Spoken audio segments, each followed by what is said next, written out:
And I begin by saying that human beings in general, their worries and anxieties revolve around two matters.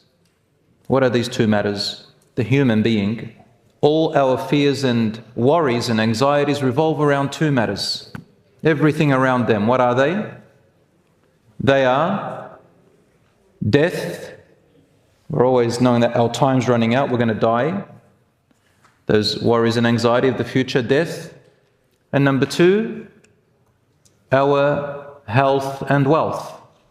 Will I have enough money? Will I be healthy enough?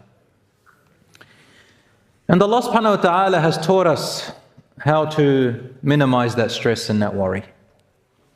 So I begin with the verse of the Quran first of all, which is in Surah 51 verse 22. Very quickly, Allah says, أعوذ بالله من الشيطان الرجيم بسم الله الرحمن الرحيم وفي السماء رزقكم وما توعدون.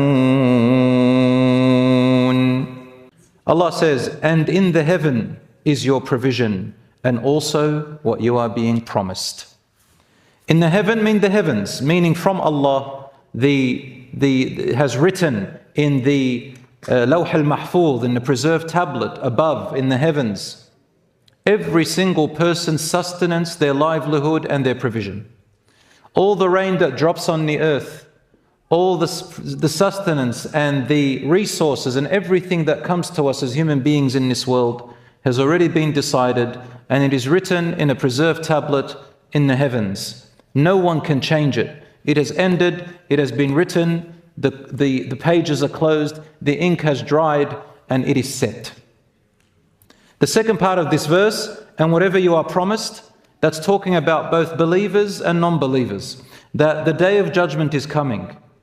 And the promise that Allah has given that a day of judgment will come, accountability will come about, and then Allah will judge and rule and sentence who deserves what? Paradise or hellfire, punishment or reward, forgiveness or consequence.